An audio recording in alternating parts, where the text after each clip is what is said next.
Hey, you free people out there. We are UATV English. Yulia and Sergey and Henry are here.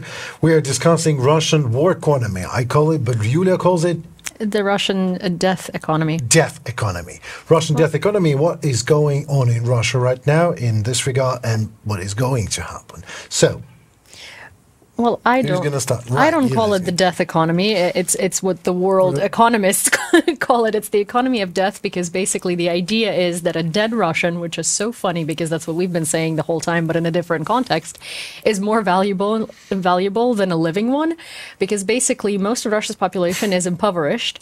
So now women actually want their men to go to the front because they receive compensation for their dead husband or dead child or dead whatever in the amount of money that is much larger than they could ever make if they were alive.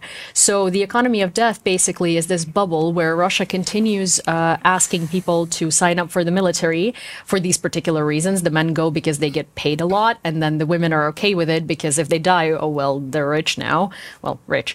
And Russia basically has switched to the war economy because at this point the only things in Russia that are properly functioning are enterprises and things connected to the defense sector. And that's what keeps Russia floating, and Russia's economy is still not tanking nearly as much as we would expect it to tank because it's in a bubble. But bubbles tend to burst. Yes, of course. But still, it can still go for ages, like for years and decades years. Sometimes. For decades. Yeah, but I mean, well, first of all, Russia is losing, what, 600,000 men at this point? A little more than that? That's a lot of men. Russian President Vladimir Putin recently encouraged Russian women to stop going to universities and start birthing up to 12 children. Because clearly, someone needs to be a soldier. 12 children in one go? Or it's consecutively. Right, consecutively, like one after another. That could be a good idea, actually. I don't think we need any more Russians on this planet. I don't think this is possible. Well, maybe Putin knows. What do you mean this is not? But there are 145 million of them already. If they all start birthing 12 children each, before to start birthing, they would need to make catastrophic. Yeah, exactly. It would be like the population of China, probably, or something like that. I mean, I'm terrible at math, but. Like how quickly we change the ways. We're talking about now, like when Russians is going to reproduce. Now, yeah, but like 12 kids, like imagine you have twins or something, could be like 6 years, that doesn't even have to be 12 years, it could be 6. But the point is that Russia is in this like economy of death where, dead Russians are more valuable than living Russians, both for their families and I suppose for Russia, because that means they went to the front lines. Women are now working in the defense sector, so not only are they getting payment for their dead husbands, brothers, I don't know, fathers-in-law, whatever, but they're also getting jobs at factories. So it seems to Russians like their economy is in fact booming. But what ends up happening is that there aren't people that are willing to work in retail. There aren't people that are willing to work at cafes. There is a huge shortage of men. There is a huge shortage of everything. And it's kind of like the 2008 home bubble, what is it, like a real estate bubble in the United States. It's not going to last a long time, especially if your losses are 600,000 men. Anything to add to that, Sergey? But this bubble, for example, American, it was working for 30 years before it collapsed. So we can't know, we can't when it will be, and it's really, it could be decades. Well, there are several factors that are influencing this, right? It's like there are European and American sanctions that continuously keep piling up on top of Russia. And of course, they're not necessarily doing what we want them to do at the moment, but at the same time, like it does deepen the situation, right? Again, in the I did give the housing crisis as an example, but it's not the best example, but it's also an example of a bubble. But there weren't factors like what we're seeing in Russia, where again a lot of men are dying, a lot of people are leaving the country, a lot of jobs are just basically unoccupied because people just simply don't want to work there. Why, if a factory pays you, I don't know, 3 times as much to work there, right? But they have migrants from Central Asia, for example, and so on. So interestingly, I've noticed something, and then I was able to confirm it. So most of my Uber drivers at this point are from Tajikistan. Like in Kyiv? Yes. And I was very curious because I have never seen such a large amount of Tajik people in Ukraine, especially it's like now I don't take Ubers to work because I have a car. But before when I was taking an Uber twice a day, right, at least. So it was a lot of Tajik people. And so I started asking them where they're from and when they got here. And all of them were saying that they're from Tajikistan and they got here about 10 days before they picked me up. So I started asking them, what's up? Why Kyiv? And so here is what's happening. There are actually not a lot of migrants from Central Asia coming to Russia anymore. They used to have agencies that would send you to work in St. Petersburg or Moscow. Now you get paid in rubles. You cannot exchange rubles for anything, and it's really hard to take them out of the country. So that market is now closed for them. So now these agencies send them to Almaty and to Kyiv. They come here, they expected this to be some sort of like a dumpster because, that's what Russia portrays it as, and that's the TV that they get. They come to Kyiv and they're like, oh my God, I want to live here. So now a lot of the taxi drivers are actually from Central Asia, and that migration that used to come to Russia now comes to Kazakhstan and Kyiv because here you can make money and exchange it. And in Russia, you can make money in Russia, but you're going to keep it in Russia. And they have families back home to feed because they don't usually move with families. It's like the man of the family comes to work. It's a very interesting fact. Yeah. So we're is it like, do you think this is the process? This is going to continue? This is going to rise? I think there is going to be a lot of that happening because when you have this economy that is a bubble that works for a particular group of people in the country, right? Everything else gets neglected. So for instance, all of that immigration, people who used to work construction in Russia, they're no longer going to come to Russia. People who used to be taxi drivers, they're also going to come here or come to Almaty or come to Tbilisi or somewhere else. The places that used to be portrayed as undesirable because you can't make money there. But surprise, surprise, now you can't make money only there. Yeah, you can't make money in Moscow anymore. Not only can you not make money in Moscow, you can make equally as much money here.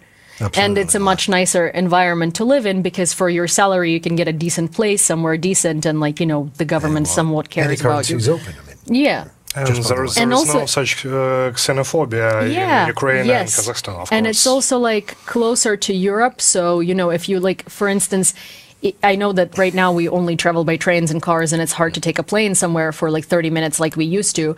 But it's still closer. So these people who come here, they can, and I don't mean these people, I just mean the people that come here, they can, cross the border and go see Europe and things like that because those are things that are far away for them. So this is a much more desirable place for them. Every single taxi driver that I've talked to, their brother or cousin used to work in Moscow and now they work here and that's how they brought them here through the agency. And they're all I've never thought Ukraine is so nice. And I'm just yeah, I mean, what can I tell you? Stay here for another year and you'll end up in Europe. Here you go. Yeah. Just by the way, well, let's speculate again. Well, what happens when the bubble burst? Well, what happened in 2008, I can tell you that a lot because I experienced that. See that tear running my left eye? No? No. All right. It's in your mind, the red lines in Jake Sullivan's. Anyways. Jake Sullivan's red lines. Right, so the bubble bursts. What happens, do you think? Do you think there will be the end of the Russian economy in general? Or is don't think so. I want to hear what you have to say. Several options can be, but no one in Europe or in China are interested in a catastrophe. Yeah, in exterminators of Russian economy, because it would be famine and so on, so on, so on. They would help Russians in such a way. So just to keep him carrying, but yeah. But they're but it's interesting because Russia is already starting to struggle, right? Because they're already starting to neglect all of these things that that's sort of anything that doesn't bring them money to put into their defense sector, they're neglecting. That's going to take an imprint on the world anyway. I think the biggest issue with why, and this is kind of a different topic, but also connected, right? I think the biggest issue with why we as Ukrainians are not getting what we're asking for and we're not getting we're not being taken seriously is because the world, as you said, is very scared of Russia collapsing, both economically and as an empire. But I am, like looking back at it, it's like, well, people must have been scared of what happens if Germany collapses, right? In World War II. And you figure it out. It's like, yeah, it's inconvenient, but it's a lot less inconvenient than having a terrorist that constantly keeps getting bigger and better. Nuclear bombs, of course. Yeah. But they, in any case, China and Europe, I think they would help. China for sure, but I don't know if Europe would at this point. I think, first of all, Russia is sanctioned. Too sanctioned. Well, we're talking about Putin's version of Russia. If the bubble bursts, and that will be probably meaning the end of war. Do you think, Yulia, that will be the case? I think if the bubble bursts and Russian economy completely collapses, I mean, like where, banks are collapsing and Russia doesn't have money, I still don't think that Putin's regime is going to collapse. It might be Putin that will, Putin's power that will collapse, but Putin is a part of the apparatus. Yeah, absolutely. The apparatus is the same. And Russian people are naive enough to think that Putin is Putin and he holds and he's like the puppeteer master of the whole country. Yeah, but there's just going to be another Putin after him. So helping Russia is still only helping the regime. I think that we actually need to let Russian economy collapse, and we need to see what's going to happen with that. I would love to think that Russian people are going to do something and like start a revolution, but like, yeah, exactly. I've lost the hope, really. Yeah, exactly. No one has the hope, which is why I'm saying I'd like to think that will happen, but it just likely won't. I think that we should just that's the thing. It's like we are so scared of letting go of control, right? Like we as the world, as the Western civilized world, we have to control everything. But it's like in this situation, I think we need to let go of that control. It's like we're trying to control whether Putin is going to use nukes or not. We can't control that. We should just try to defeat him instead of trying to step back and not and not encroach on him. And it's the same thing here. I think we should let it burst and we should let it happen and see what happens then, because at the end of the day, we're going to be okay and we'll figure it out. But instead of trying to live in the world that already exists with Russia being what Russia is, maybe we let it play out. And then we try to mold Russia into something reasonable, Yeah, absolutely. Last time you said that Russia is a paper tiger. There is no way. It's a juggernaut of sorts. No way. And there are no red lines. Well, there are. Only us, But in Russia, we crossed. Ukrainian army breached each and every red line. Yeah. Even the Kursk one. Yeah, actually. So, yeah, and then everyone is fearing about, oh my God, the escalation. How much more can he? The funny thing is that when they say escalation, they mean nukes, right? Yeah, He's not going to use nukes. Absolutely no way. But the only way he can escalate is to continue hitting Ukraine. And it's like, okay, well, here is the funny thing. We keep asking you for things we can use to prevent those hits. So it's like, if you're going to tell us that you're not giving us long-range weapons because you're scared we're going to get hit, then worse than that, they give us long-range weapons, but they don't they give the permission to use it doesn't follow. It's like farewell to arms without Hemingway. I mean, come on. I received this text. I have a group chat of my American friends who are very interested in things in Ukraine, and they all really follow follow what's happening. And they were like, everybody in America who supports Ukraine effing hates the Biden administration right now. Which makes sense, because it's at this point, Umerov went to the U.S. to literally be like, okay, so you don't want to let us decide what we can strike? Here is a list of targets. This is what these targets are responsible for. Here is where Ohmedit was struck from. Can we destroy undeniable thing. Can we please destroy this? Yeah, well, what happens is the world maybe finally starts to understand that the world is just what organizations were actually ready for this? UN? I don't think so. Yeah. Security Council, which is a joke. Yeah. And this is basically what holds the world back, right? Yeah. Is instead of actually trying to let Ukraine defeat Russia, we're trying to control what happens to Russia. And by we, I mean the collective West. And I interchangeably use we as Ukrainians and we as Americans, because sue me. I've lived half of my life there. We like that Ukraine, Europe, and America here, Yeah. But the whole point is that, we collectively as the Western world, we try to control things so much that we try to we try to control what happens to Russia. Unfortunately, nothing new is going to happen to Russia, and the world order is not going to change unless we let it go and let it play out. It's like we should control, helping Ukraine. We should control helping, helping sort of like come up with strategies, but like stop trying to control Russia and catch them when they fall. At this point, we're we, collective West, are more concerned about Russia's economic collapse and what happens to Russia than we are about Ukrainians.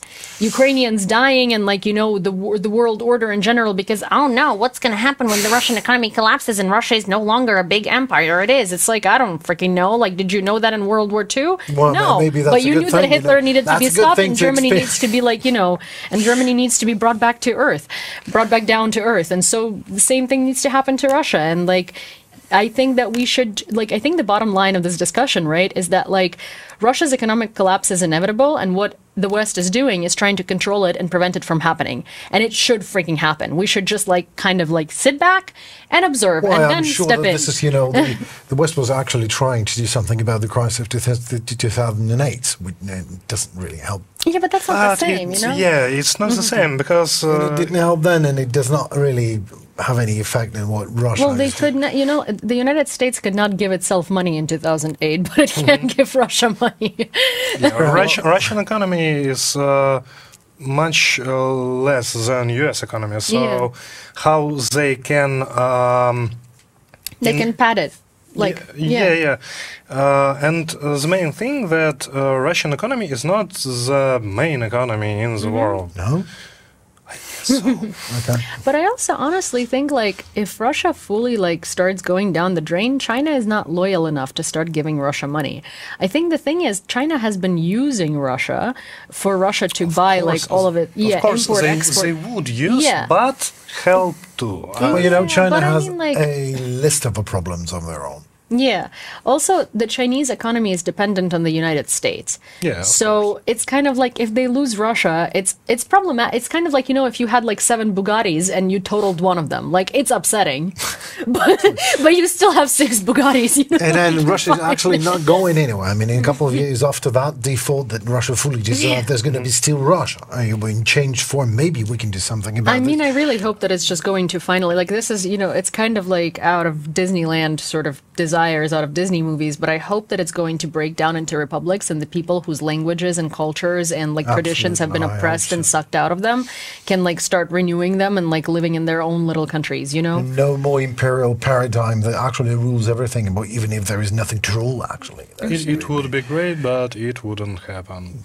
See, we all agree on that, but we also hope for best. Yeah, but it's sort of some doubts about this.